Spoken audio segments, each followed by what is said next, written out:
Hello friends, ഇന്ന് ക്ലാസ്സിലെ കുറച്ച് വിശേഷങ്ങളായാലോ. സാറ് അറിയാതെ എടുത്തൊരു വീഡിയോ ആണ് കേട്ടോ. ക്ലാസ്സിലെ സ്ട്രെങ്ത് കുറഞ്ഞിരിക്കുന്നതുകൊണ്ടാണ് സാറിനെ കാണാൻ പറ്റുന്നത്. കഴിഞ്ഞ ദിവസം എക്സാം ഉണ്ടായതുകൊണ്ട് അതിൻ്റെ ക്ഷീണം തീർക്കാൻ വേണ്ടിയിട്ടാണ് കേട്ടോ ഈ ഫ്രണ്ട് ബെഞ്ചിലെ ആൾക്കാരെല്ലാം ലീവ് എടുത്തേക്കുന്നത്. പഠിപ്പിച്ചുകൊണ്ടിരിക്കുന്ന അധ്യാപകൻ്റെ വീഡിയോ എടുത്തു എന്നും പറഞ്ഞ് ആരും പഴിചാരരുത്.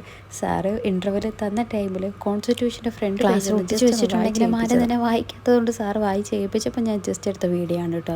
പിന്നെ ഉച്ചയ്ക്ക് ശേഷം ഞങ്ങൾക്ക് എക്സാം ഉണ്ടായതുകൊണ്ട് ഇൻ്റർവെൽ വിട്ട സമയത്ത് പോലും ഞങ്ങൾ പുറത്തോട്ട് ഇറങ്ങാതെ കുറേ വായിച്ചുകൊണ്ടിരിക്കുക. അവളുമാർക്ക് ആർക്കും വീഡിയോയിൽ വരാൻ താല്പര്യമില്ല. പിന്നെ അങ്ങ് ആഡ് ചെയ്തു, അങ്ങ് വന്നു. കുഴപ്പമില്ല, നീ എടുത്തു, ധൈര്യമായിട്ട് എടുത്തു, ഞങ്ങൾക്ക് വിഷയമില്ല എന്ന് പറഞ്ഞുകൊണ്ട് മാത്രമാണ് ഞാൻ ആഡ് ചെയ്തത്.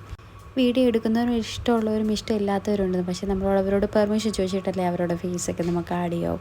അവർക്ക് കുഴപ്പമില്ലാഞ്ഞത് കൊണ്ട് തന്നെ ഞാൻ ഇടിക്കും. പിന്നെ ഉച്ചയ്ക്ക് ആയപ്പോഴത്തേനെ ഞങ്ങൾ ലഞ്ച് കഴിച്ചു. ഞങ്ങളെല്ലാവരും കൂടി ഇരുന്ന് കഴിച്ചു. പക്ഷേ ഉച്ചയ്ക്ക് ശേഷം എക്സാം ഉണ്ടായിരുന്നു എന്ന് പറഞ്ഞാൽ അത് പോസ്റ്റ് പോൺ ചെയ്തുകൊണ്ട് കുറേ പേര് പോയി. പിന്നെ ഞങ്ങൾ ഉച്ചയ്ക്ക് ഫുഡ് കഴിച്ചിട്ട് ഇറങ്ങാമെന്ന് വിചാരിച്ചു. എല്ലാവരും കൂടി ഇരുന്ന് കഴിക്കുമ്പോൾ രസമല്ലേ. അങ്ങനെ ഒരുമിച്ചിരുന്ന് എല്ലാവരും കൂടെ ഫുഡൊക്കെ കഴിച്ചു. പിന്നെ ക്ലാസ്സിലേക്ക് വന്നപ്പോഴത്തേനെ ബാക്കി എല്ലാവരും പോയിട്ടുണ്ടായിരുന്നു. പിന്നെ ഈ ഓഫീസിൽ കിടക്കുന്ന തെള്ളു പിടിക്കുന്ന കാര്യം വേറൊന്നുമല്ല കേട്ടോ. എന്നും പോകുമ്പോഴും വരുമ്പോഴും സൈൻ ചെയ്യാൻ ഒരു രജിസ്റ്റർ വെച്ചിട്ടുണ്ട്. അറ്റൻഡൻസ് എടുക്കാത്തത് കൂടാതെ രജിസ്റ്റർ വെച്ചിട്ടുണ്ട്. ഞാനാണ് അതിനകത്ത് മെയിൻ ആൾ. മിക്കപ്പോഴും മറന്നു. സാറിൻ്റെ നിന്ന് വഴക്കും കേൾക്കും. പിന്നെ ഇന്നെന്തോ നേരത്തെ പിടിച്ച് വന്ന അവസരം എല്ലാം അറ്റൻഡൻസ് ഇട്ടിട്ടുണ്ട്. പിന്നെ അറ്റൻഡൻസ് ഇട്ട് ക്ലാസ് കഴിഞ്ഞ് പുറത്തിറങ്ങി. അപ്പോൾ ഇത്രയേ ഉള്ളൂ ഇന്ന് ക്ലാസ്സിലെ വിശേഷങ്ങളൊക്കെ. Tata, bye bye, see U.